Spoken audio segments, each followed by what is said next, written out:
Hello, everyone, and welcome to this morning's event. Since we are the first ones this morning, we will most likely see a number of colleagues trickling in over time, so we'll try not to be too confused by that. A warm welcome. I'm thrilled that you all took the time to join us here to this side event hosted by the Government of Finland and UN Global Pulse, the Secretary General's Innovation Lab. And whether you're here in person or joining us online, thank you for being part of this important conversation. Let me start with a quick question to all of you. When was the last time you had a truly great idea? Like not just an idea, but one where you really felt, wow, this is something that could make a real difference for whatever I'm doing. And if you have one in mind, now think how much effort would it take to actually put that one into action? And not just once and in a tiny way, but at the scale where it does make a difference and where you actually reach that point where it has impact to the extent that you had imagined. And whenever I ask that question to myself, I do need to admit that that's the real challenge. We are not always short on ideas, but we are certainly short on scale. And today, and this event is all about taking one more step towards closing the gap between our ideas and making our ideas impactful. Over the next 75 minutes, we'll explore a few things together. I'm very honored that we have a high-level opening from the co-chair of the Science, Technology and Innovation Forum, followed by a panel conversation with a range of very important experts coming from various different organizations around innovation. And then we'll also have Ayaka Suzuki join us later, the Director for Strategy in the Office of the UN Secretary General. We'll also make sure to have a moment for questions at the end of our event. So please, whatever you want to raise or what you found wasn't covered enough during the conversation, be ready to bring your thoughts in. And now please join me in welcoming Her Excellency Elina Kalku, the Ambassador and Permanent Representative of Finland to the UN and the co-chair of this year's STI Forum. Ambassador Kalku brings deep expertise in multilateralism and Finland's leadership in science, technology, and innovation for sustainable development. Ambassador, the stage is yours. Thank you so much, Talea, and dear participants, dear friends of innovations and scaling. Warm welcome to this side event on indeed innovation scaling. And thank you, Executive Office of the SG and the UN Global Pulse for co-organizing this session with us. I think on this special 10th anniversary year, the STI Forum aims at spurring new action to harnessing science, technology and innovations for the SDGs and at leveraging emerging technologies such as AI for transformative solutions. And we've tried to be also innovative when organizing the STI Forum this year. Our theme this morning, innovation scaling for impact, is important for both the UN and for the member states, obviously. Indeed, the entire SDG implementation needs scaling up as we are lagging behind quite badly right now as a global community. As you are aware, there's now a genuine need to do things differently here at the UN. UN 80 doesn't mean only that UN has to live with 80% of its funding. It means reforms, and it means innovative, true reforms.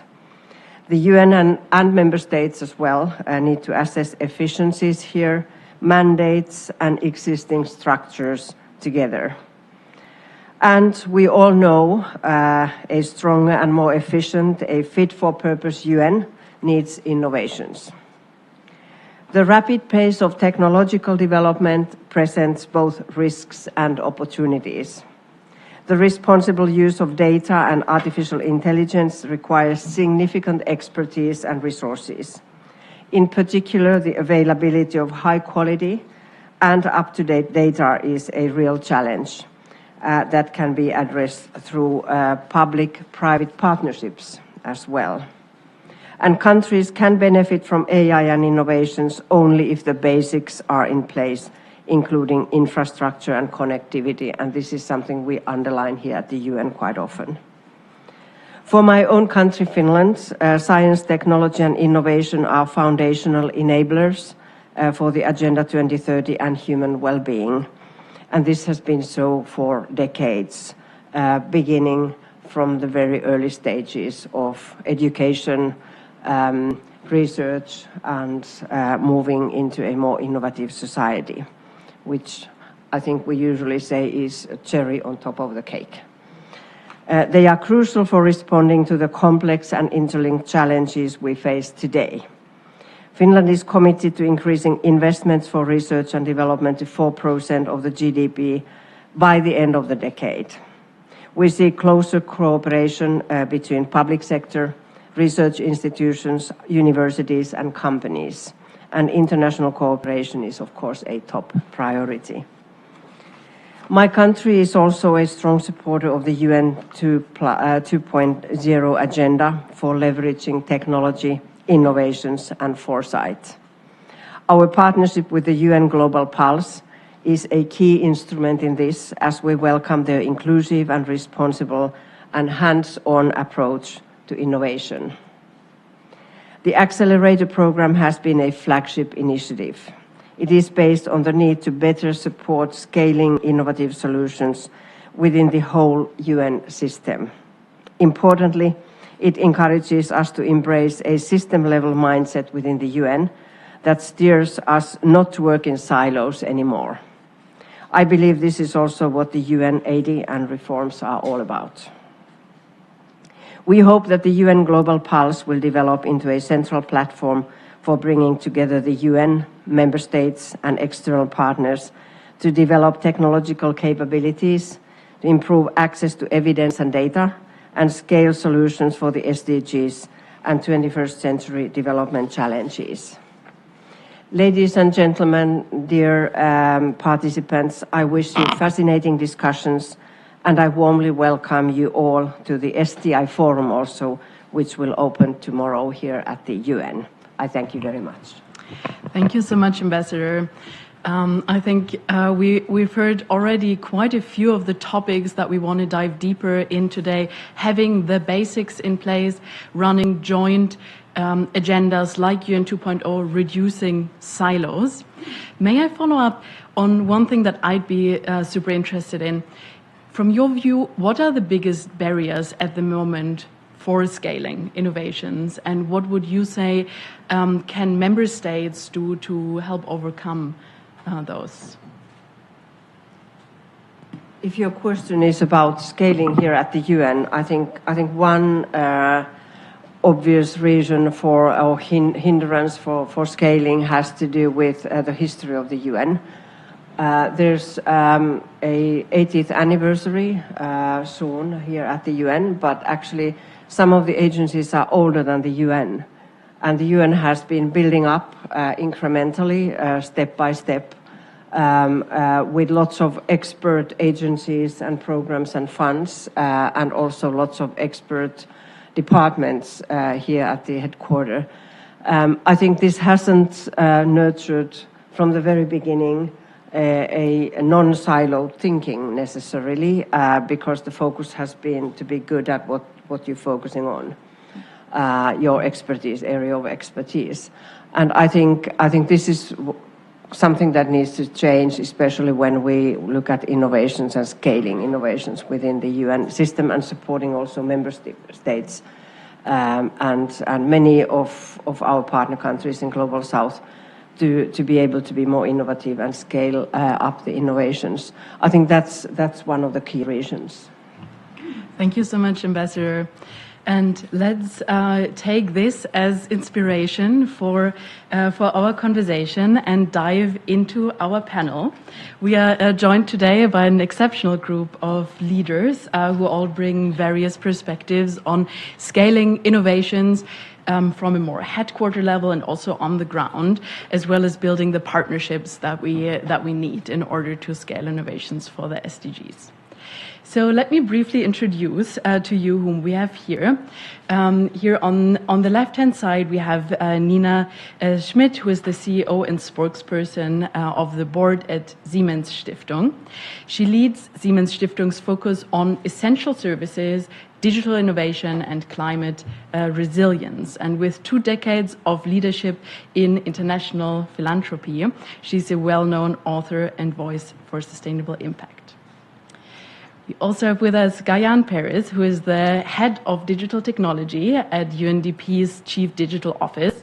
He leads the organization's internal digital transformation and co-leads its data strategy, which also means advising up to 170 UNDP offices as well as member states on digital and AI.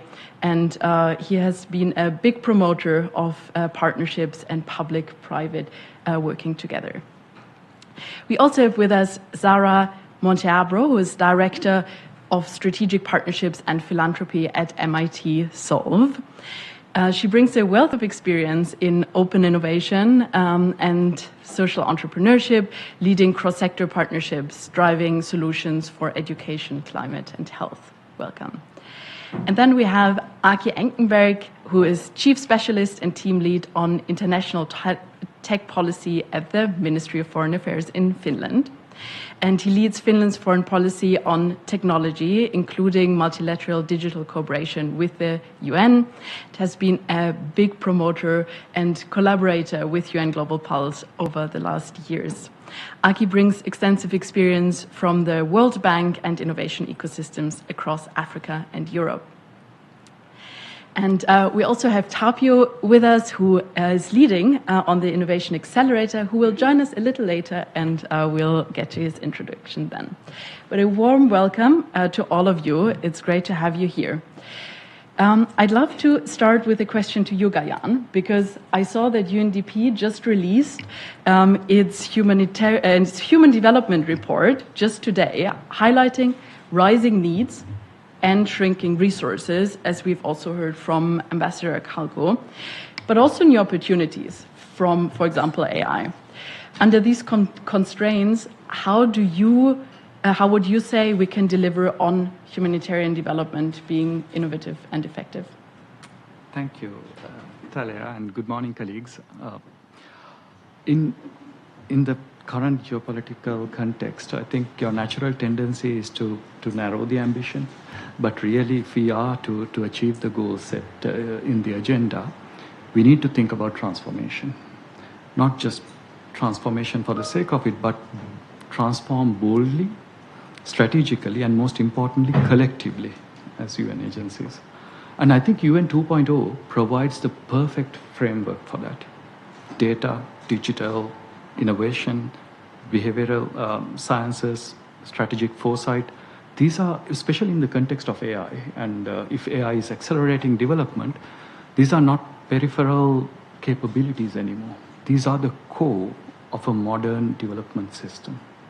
And when we think about countries, we need to think about how these capabilities are applied and move away from projectized, time-bound development interventions to actually scalable, platform-based, and collectively developed interventions with the governments, with private sector, with people, with communities.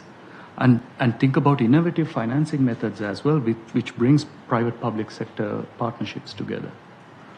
And I believe how to do this is actually not just it's not just about a technological innovation or a digital system or anything like that, but it's really about, it could be about a governance framework.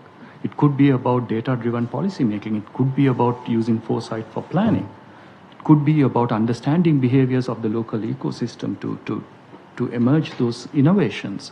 So I believe when the effectiveness of our interventions will be not determined by how we conserve, but rather how we transform and how courageously we transform. Thanks, Gayan. One thing that I hear is this focus on partnerships, on ecosystems, so central, or maybe more central than ever in this very moment. Let's maybe ask Sarah. MIT Solve does work with quite a lot of partners, and especially a lot with private sector partners. From your perspective, what are the biggest lessons and maybe also the pitfalls on how to make that work in a way that can lead to impact? Thank you so much for, first to the organizers for putting together today's session. And I'm very excited to be joined by my fellow panelists here to talk about my favorite topic, which is partnering for impact. At MIT Solve, partnering is core to our work. It's in our DNA. We know that no one actor or sector is going to solve global challenges alone. It truly must be done through collective action. And so we aim to be a bridge builder between innovations that are using technology for good and catalytic resources that can drive impact more effectively and efficiently. And one powerful example of partnerships in action is an Open Innovation Challenge partnership that we ran with UNFPA and with Organon, which is a global healthcare company. And this was a true multilateral partnership. UNFPA brought deep subject matter expertise and global policy perspective. Organon brought private sector scale and a commitment to women's health. And Solve was able to bring our open innovation platform and our connections to youth-led innovations through our pipeline around the world. And to kind of show you an example of the outcomes of the partnership, I like to talk about one of the winners of the challenge, a young changemaker named Floretta Meyerson from Mexico, who, along with her co-founders, developed an AI chatbot called Violetta. And Violetta's aim to support victims of domestic violence, to prevent gender-based violence across Mexico. And they developed this in the height of COVID, where access to hotlines to help support victims were overloaded with requests. And they developed a very simple Spanish language-based AI tool that runs on WhatsApp that is private, that is empathetic and geared towards teaching and providing resources about what healthy relationships look like and connecting victims with service providers and trained therapists to help them in their time of need. And it really met the victims where they were when they were ready. And what I love about this example is that if we went back and thought about what our goals of this challenge partnership were between UNFPA, Organon, and MIT Solve, we could only hope that there were solutions out there like Violetta that we could select as part of the challenge. We didn't know yet that it existed. And that's really the power of open innovation and the power of partnership, of us bringing our collective and shared values to the table and really leveraging what each of our comparative advantages are. So I think I would sort of sum up the key lessons that we've learned from this particular partnership and many other collaborations like it is one, shared values drive success.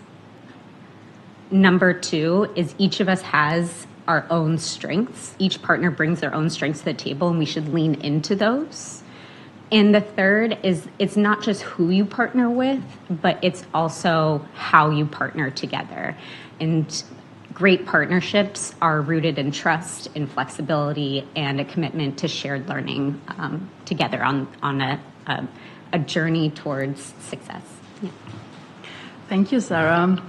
And we have another expert who also has been running or is running a lot of innovations in partnerships. Nina, Siemens Stiftung partners with a lot of entrepreneurs, especially in emerging markets, building on kind of those insights on partnerships in general. Could you share with us what has worked well from your experience in building scalable innovations, and maybe touching upon a few examples that you've seen on the ground? Absolutely. Thank you very much, Talia, and thank you to the organizers. It's a pleasure to be here. So Siemens Stiftung was actually established by the company, by the tech company Siemens, but we are independent. We are operating independently from the foundation. And right from the beginning, we've been working internationally. So the focus currently is in Sub-Sahara, Latin America, as well as working in India. And we are working in two fields. The first one is in education, here specifically focusing on STEM education and innovation and scaling access to education, for example, through open educational resources, through digital platforms that we offer in the various regions. And secondly, we are working with social entrepreneurs in the regions to basically scale and implement local solutions. And by announcing that, it is basically already the fact that it's absolutely crucial to work within these ecosystem of innovators, because we as a foundation, we don't know what is most needed, right? We don't have the expertise on the ground. We don't have the solutions on the ground, but the social innovators, they do, the social entrepreneurs.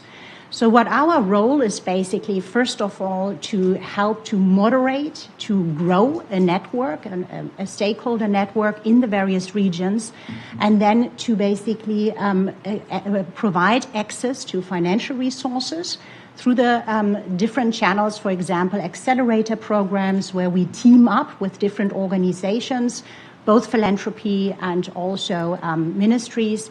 For example, the German Ministry of Development, the Foreign Office, but we also receive grants from the European Union. So that's the first aspect, access to finance. And secondly, we are also working on capacity development and community learning. So basically, providing access to learning material for the social entrepreneurs, both in an analog manner, but also through digital platforms.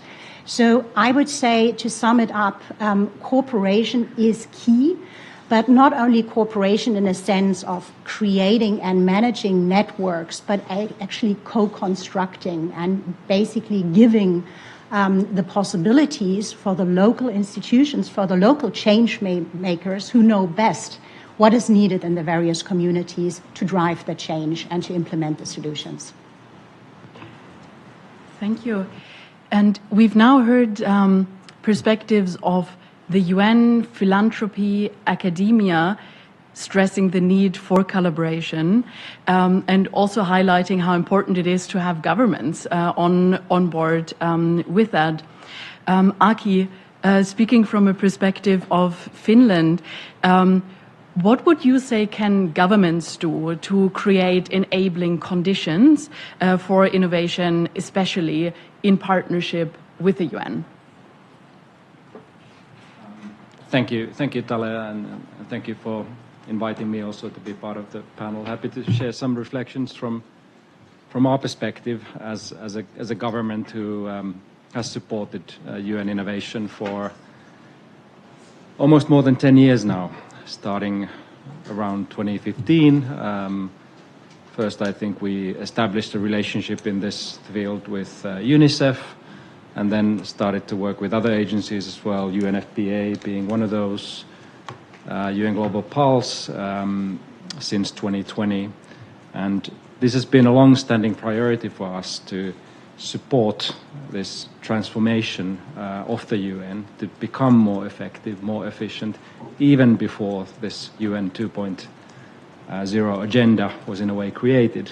So, of course, now that it is in place, and especially after the Summit of the Future, there is this new energy to actually kind of institutionalize this and really look at what does it take for the UN to deliver, to innovate and to deliver.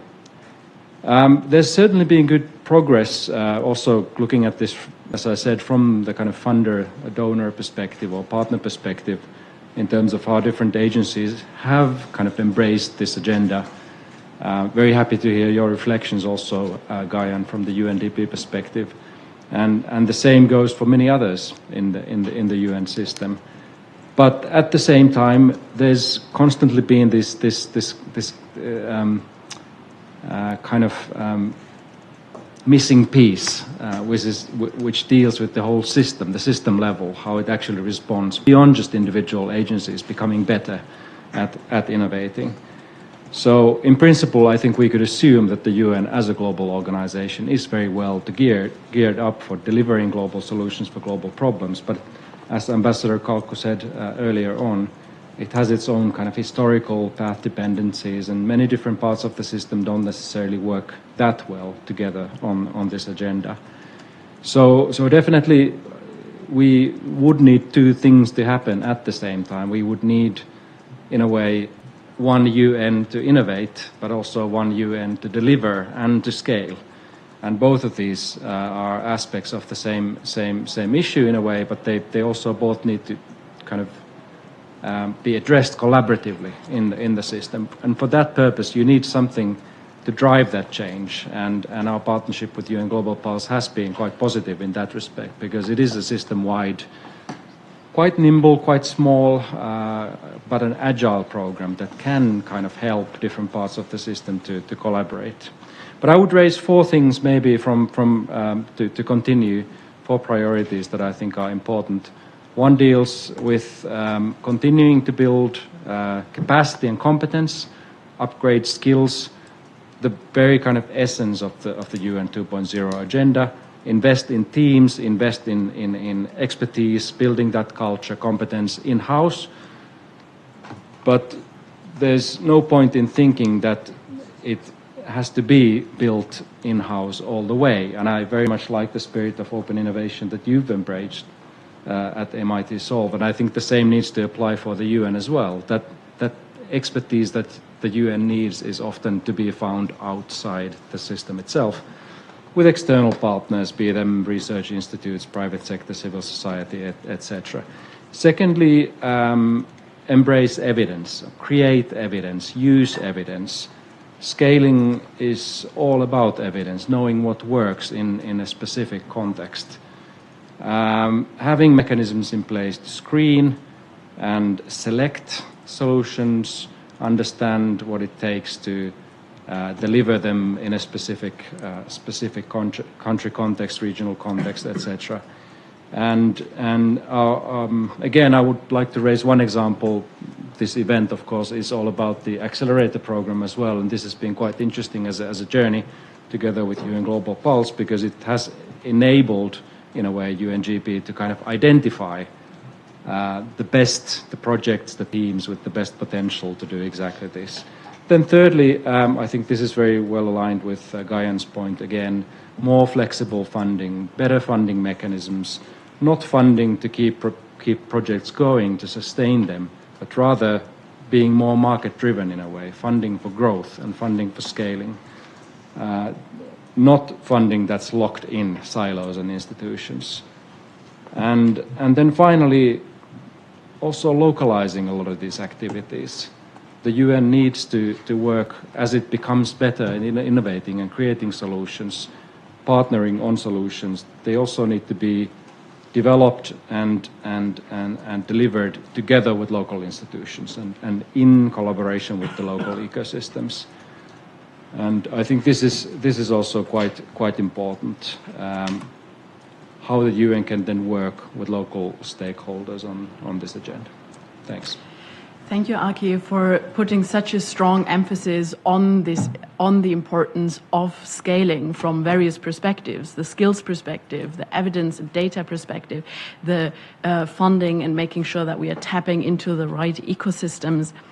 Let's continue a little bit on this, what are the important factors for successful scaling.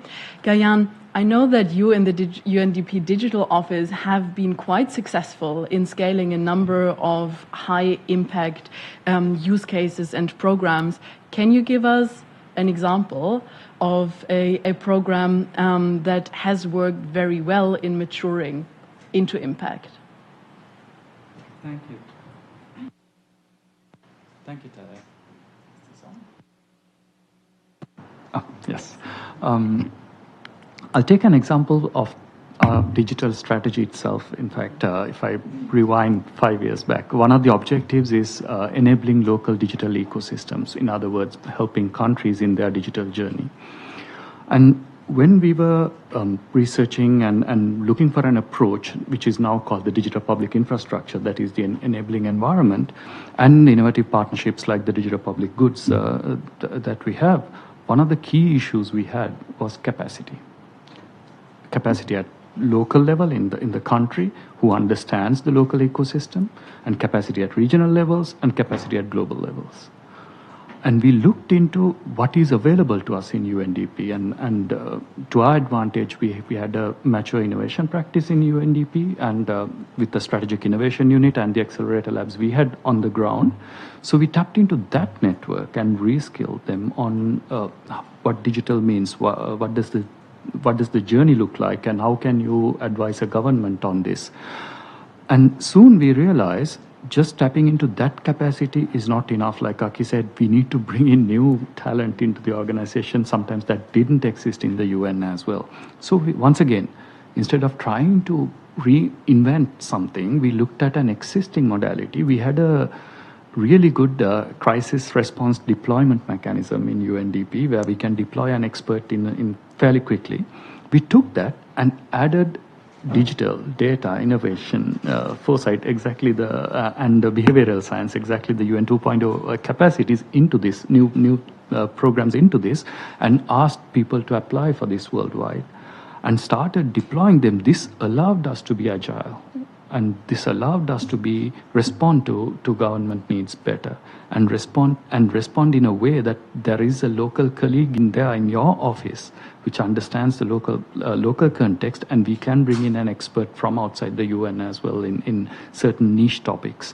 So I could have taken 200 something digital solutions, but I took an example which is not a technology solution, but really taking a process and transforming it to be innovative, and transforming it to be scalable in the approach that we take and reach the countries. Okay, I hear a lot of capacity being brought up as a critical enabler for scale. So not only on the direction of where can we bring in the right people with the right capacity, but also building capacity up in order to be able to scale. Now, especially with digital innovation, there's also always an issue of for whom and who can benefit from digital innovations. Nina, I'd be very interested in your experience on what can we do to make technology truly inclusive and ensure that maybe on the one hand, we have the right people building solutions, but on the other hand, also making them inclusive, accessible at scale. Yes, I'd be happy to share our experience on that. So as I said earlier, we are working predominantly in the field of quality education on STEM education and innovation. And we are working through a platform approach. So basically offering information and learning material through different platforms in Latin America, in Africa, in Europe, and also in India. And we work here with the open educational resource approach. And I would like to take a little bit on a journey, because when we first started working on that, we were, for example, working with Stanford and Hewlett on it. And of course, MIT is also one of the first movers here. We were very much going from the perspective of developing high-end material, quality education material, together with taught partners, and providing that free of charge to everyone. So basically the accessibility of high-quality education material. But along the way, we basically discovered that this is not really what is needed. It's much more needed from the perspective of open innovation and true collaboration. So in other words, what we develop for the different communities, for the different stakeholders in the field of education, whether it's the teachers or whether it's the school children or ministries of education, is not necessary from our perspective what's needed than what's needed from their side. So we moved beyond that approach and basically moved into a co-constructive approach in that the end user, so to say, so whether it's the teachers or whether it's university professors, educators, or even students, co-create the material in a continuous learning process. And that, of course, also provides challenges, right? Because we can't put, like every open innovation system, we can't put everything right away on the different platforms. There needs to be a mechanism of quality check, etc. But we feel that it is much more useful to our target groups to basically be involved in that co-creation process. And to give you maybe one very concrete example, one of the topics that we are working on is climate change, so climate change education.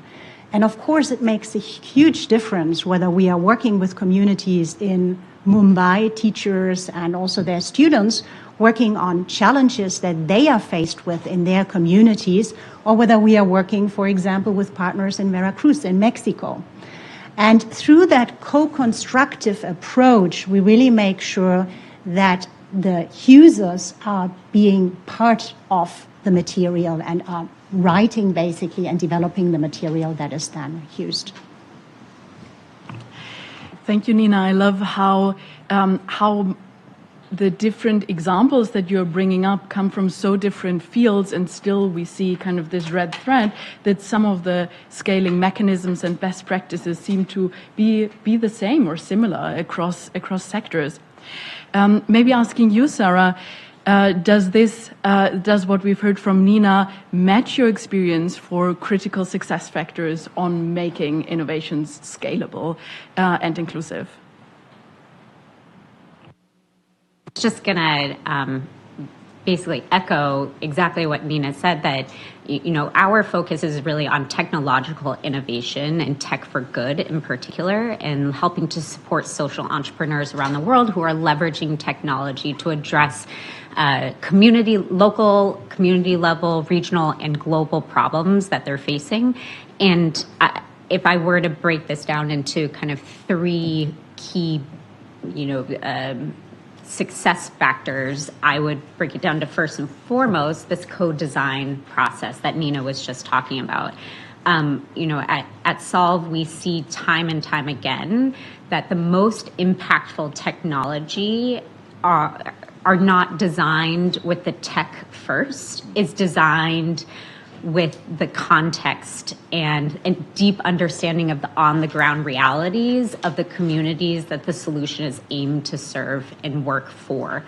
And so in terms of, one of those, the really important foundational pieces that are needed for successful technological innovation is around this co-design piece, working directly with communities, having them be from start to finish, A to Z, part of the design, implementation, and reporting process. The second area is around prioritizing access and affordability. True digital inclusion is it requires having affordability and accessibility, and in particular a deep understanding of what it takes for end users to be digitally confident in the technology that they're using. And so that's why we often support solutions that are mobile first, are low bandwidth, multilingual, are often designed for users with different abilities or different technical or technological competence and familiarity. So we try to look for areas where there may be low tech adoption and really focus on those communities and where technological innovation can be most impactful. And then the third piece that I'll mention is around trust. Technology doesn't scale unless the people who use it trust it. And so any technological innovation needs to be designed with privacy, with safety, and user dignity in mind. And it really has to be at the center of that design process. So those would be sort of the key takeaways that I think MIT Solve has learned over the years, and what we really keep an eye out for when we are selecting and evaluating and measuring success for solutions that we see. So we have capacity, competence, confidence in using, trust, a lot of food for thought. Aki, from your perspective, and against this, all of these insights, what would you say? What would be one thing where the UN could do more, also in partnership with governments, in supporting countries in their scaling and in their digital transformation journeys? Sure. I hope I'm not repeating the points I made earlier, but I mean, the starting point here, of course, is that the UN isn't an R&D machinery. It's not there to do research and development or technology development specifically. It serves a different kind of purpose, and it needs to work with those in the digital ecosystem or in the innovation ecosystem that, you know, are maybe more significant from a kind of a member state or national perspective, to become involved in that local ecosystem. That was what I was trying to get at with that localization point earlier. So that's a starting point. But then what the UN can do locally is to really lead on creating an open ecosystem around this agenda. And that can be done through various ways. One definitely is around global knowledge, synthesizing, creating global knowledge, best practices, frameworks, etc., that can guide that national journey, that can guide national policies and strategies and their implementation. This is definitely something that the UN already is doing very well on, and which is very valuable for member states. Secondly, and I think this also relates to the point around trust, that the UN definitely should lead on innovating responsibly, or pushing for digitalization that's fair and inclusive, that enhances the trust between citizens and their governments. Develop and put in place frameworks, safeguards for this purpose. Advise governments in how to do it. Become a partner in that process. And put values first. You know, that's definitely something that should guide the process, especially in times such as these, where a lot of with a lot of the hype around emerging technologies such as AI and the race to apply them, there needs to be some sort of a step back and a realization that this, you know, that the next step in this digitalization or digital transformation cannot be around technology. It needs to be around values, societal values that can be societal value that can be created through technology. And then thirdly,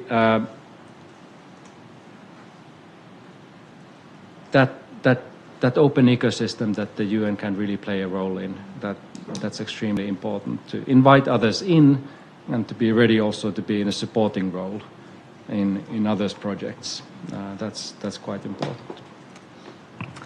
Thank you, Aki. And I want to pose one last question to our panel. We've explored a lot of different key success factors for innovation scaling. Now we are also here today to launch the next cohort of the UN Global Pulse Scale Accelerator, a program to help UN teams scale up their solutions that they have successfully proven. So to all of you, in one sentence, what would be your recommendation to innovators seeking scaling support? What steps to take for example, through the Scale Accelerator or elsewhere. Let's maybe take a round and start with you, Nina. Well, I think like one of the topics that we covered in this discussion, and that would be my first comment, is really the aspect of making use of co-creation and strong ecosystems. Because we live in a world where it's important more than ever to have these networks, to basically have these networks of change makers. So I would comment, and that would be my first approach, to say make use of these different partnerships, make use of these different perspectives that you see from people on the ground. Secondly, I would say be brave, because innovation is not something that you do once and then it just floats on until eternity. Innovation is really a hard-working process that needs to be done over and over and thought over and over again. It needs a lot of critical reflection, analysis, and don't be afraid that something is not working right from the start. And thirdly, I would say it is important to include as many generations and as many perspectives as possible. So make sure to include the younger generations. Make sure to specifically, for our perspective, for example, include female social entrepreneurs. Make sure that you provide access and that you represent voices from a variety of change makers. So these would be my 3 comments. Thank you, Nina. Gayan, what are your recommendations? I'm going to build on what Nina just said. In fact, innovation is not just a digital or an AI solution. In this case, it's a systems issue that you need to look at deeper layers on what needs to get fixed. And only way to know it is by sharing your knowledge, listening to others, listening to tapping into networks, innovative partnerships, and this accelerator platform is a perfect way to do that. Tap into resources, tap into partnerships, and tap into UN's knowledge as well. So please, try. Thanks, Gayan. Sarah? I mean, if you're thinking about innovating, and take this from somebody who is both a perfectionist and a procrastinator, that I want it to be perfect before I get started, that you don't need to have all the answers before you begin. There is a real beauty in the innovation and entrepreneurial journey. There's so much to be learned. And so my recommendation is to take every opportunity to learn from whether it be peers and other social entrepreneurs or innovators that you know, or from your internal teams, your organization, your agency that you work with.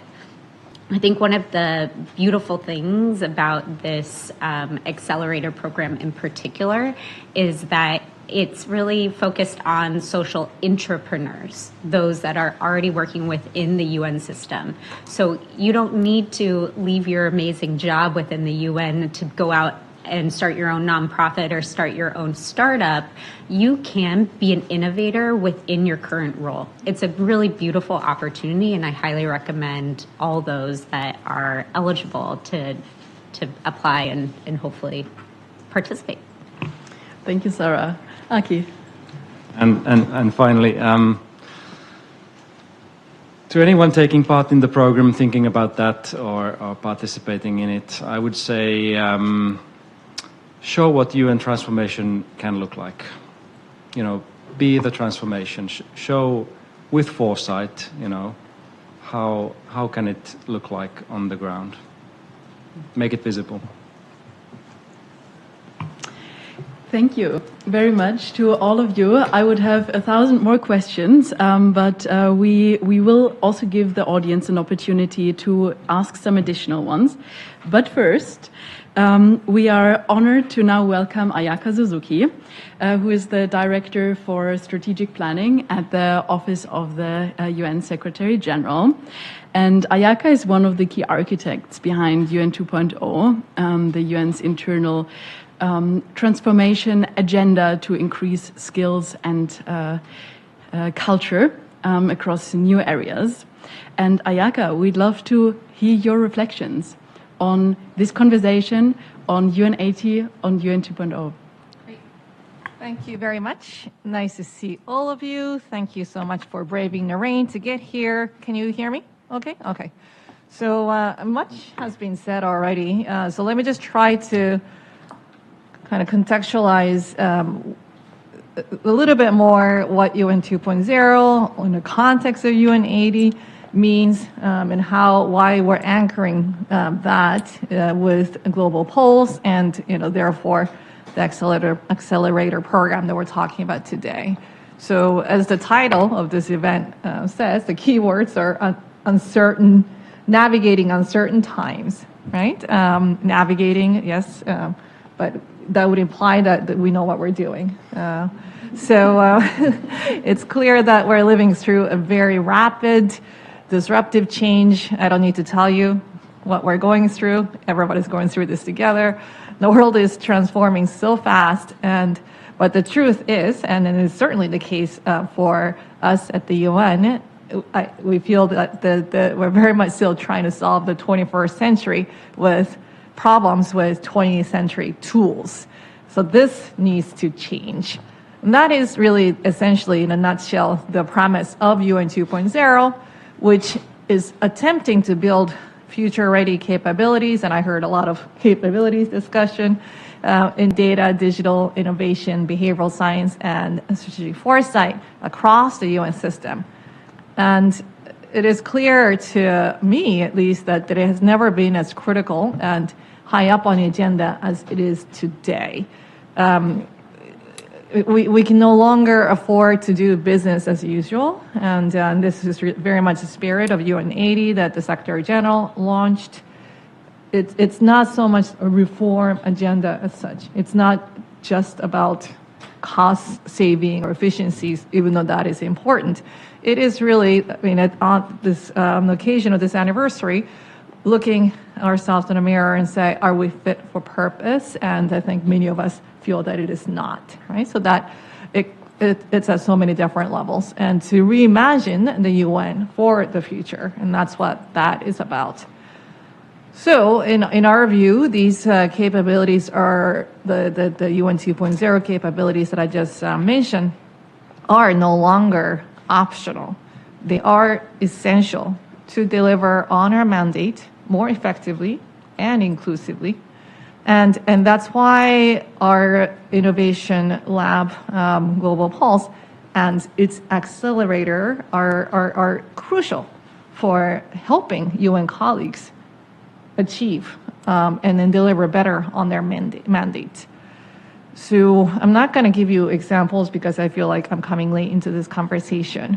But as I heard what many of you have already said, it's not about technology, right? Technology is supposed to be smarter and then more mission-driven and helping us with this transformation. So we feel that when the Global Pulse did this scaling innovation report, there was a critical missing link in the UN innovation journey. So while there is support for early pilots and mature projects, there is a gap in between. And that is where many good ideas stall and never get to the actual delivery of impact. So this accelerator was created to fill that gap. And we're now launching our third cohort, which is very exciting. With many thanks to the Finnish government for continuing support.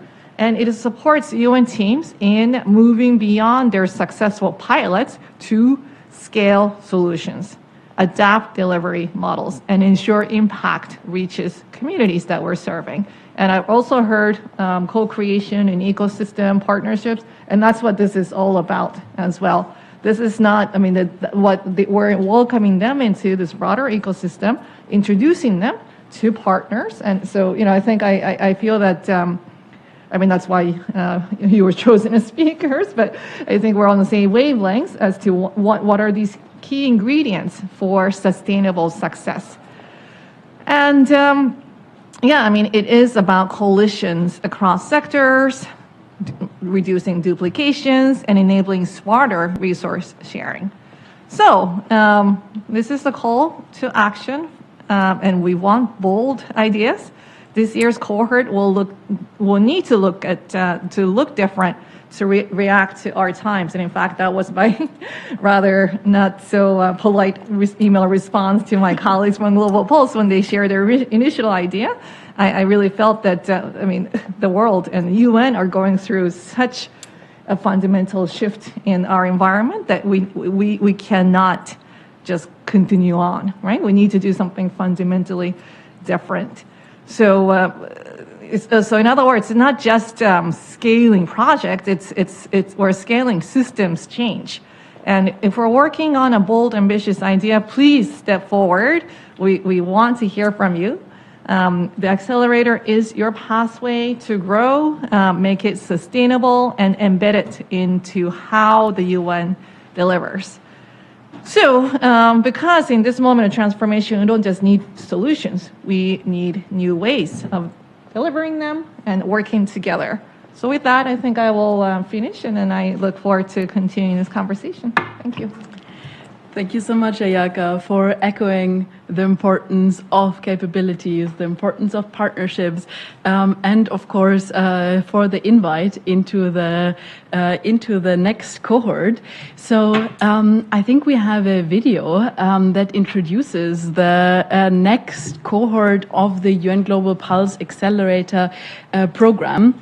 Let's hear from to the team for the launch, and a warm invite to all of you on the room, to everyone who might be following us online, to think through whether this is something, a program interesting for you to scale up your existing initiatives, or whether you might have innovation champions in mind within the UN system that would benefit from this program here. And I think we have 10 minutes left on our program to enter a Q&A session where I would love to invite everyone from the audience to raise your questions, your comments to this panel. We also now have joining us for any questions around the Accelerator program, Tapio Vatola, who is the head of Global Pulse in Europe, where this Accelerator program is being run out of. So over to you. Please raise your hands or open your mics for any questions. Let's start over here. Can you hear me? Yeah, perfect.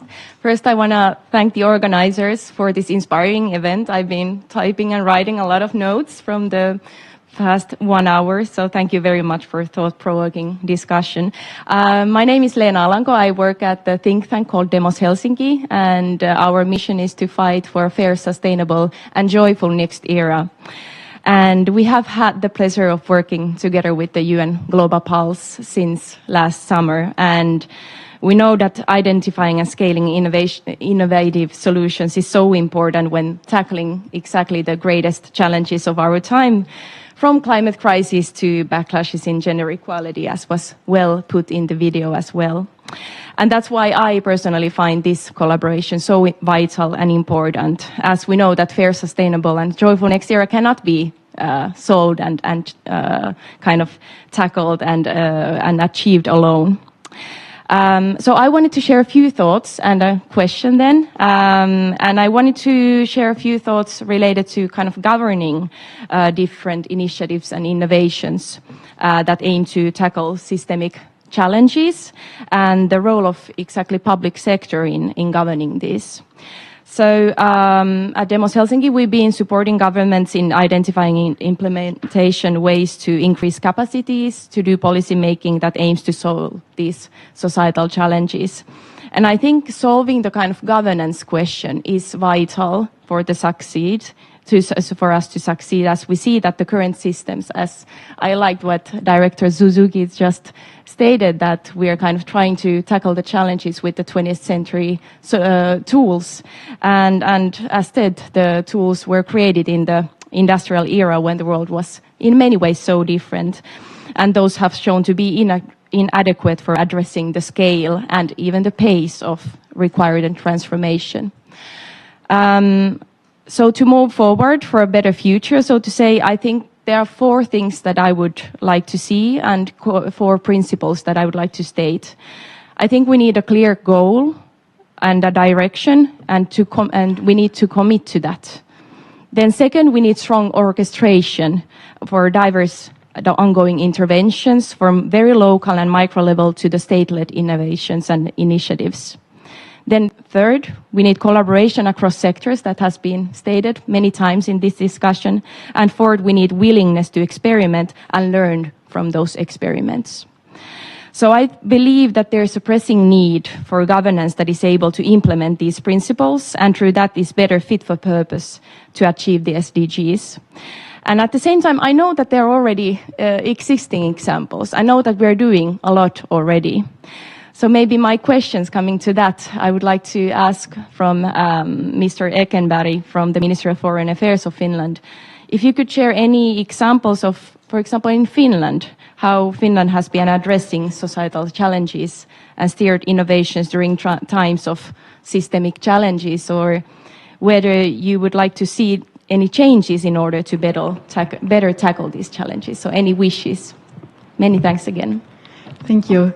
And maybe I would love to capture 1 or 2 additional questions, so we can do 1 round of answers in the interest of time. Very much. Very happy to hear a lot of what has been said today about change makers and tapping into those networks, about aligning values. I am an internal entrepreneur at the UN and a bit of a disruptor. And my question here is, how can we, within the UN, make the partnership process easier? Because it can take a long time, which is, not just a resource drain in the organization, but it's also making it less accessible and inclusive, because only larger organizations externally have the legal resources to go through such a process. How can we make it more inclusive so that smaller entities can also partner with the UN, and we can sort of expand those partnerships, as has been pointed out here, that is so important. Thanks, Liliana. 1 more question, if we have one. Yes, please. Hi, I'm Aaron. I'm a student from the Philippines. And I was wondering, what barriers have you experienced in pioneering the co-constructive approach? And what concessions have you had to make during this? And how can the youth play a part in conquering these barriers? Thank you. Thank you so much for those questions. Let's maybe start with you, Aki, on the question around what the government can do to address those challenges raised. And then I'd love to give the partnerships question to Gayan and to Tapio, and the barriers and how we might be able to address youth, to Sarah and Nina. All right. Thanks. I'll try to be really, really short to give time for others as well to respond.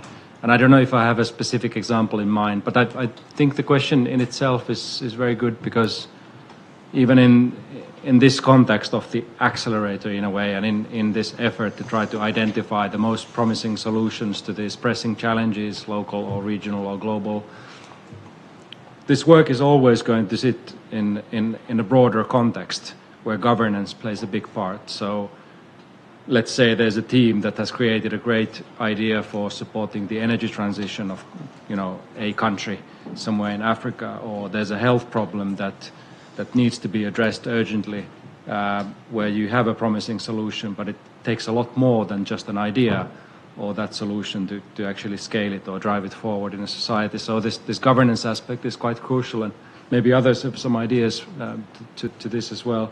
I think from the Finnish perspective, definitely some of the issues we've been investing in quite a lot is in terms of kind of creating that type of resilient governance, deal with start with foresight capabilities, so capacities for longer term governance beyond the pressing challenges of today. This is definitely not easy. In any type of political environment, to start thinking about the long term. but we have a good sort of an institutional setup in terms of sort of foresight capabilities in Finland and the stakeholders that are part of that sort of institutionalized work to enhance the capability of the government to actually think forward. Then strengthening the science policy interface. This has received quite a lot of attention in terms of that relationship between kind of knowledge producers and knowledge consumers. The government being the latter often, and how knowledge can be brokered, or how knowledge institutions can help ministries, agencies, etc., to kind of understand certain issues and mechanisms around that. And a lot of focus also on sort of resilience building in terms of preparedness to crisis, not only from the kind of defense perspective, but definitely from a civil perspective, has been one of the priorities in recent years. And then, couldn't agree more about the role of orchestration and partnerships, as we discussed earlier. Thank you, Aki. Now comes a challenge. How to make partnerships actually work for the UN, and we have 1 minute to answer this question.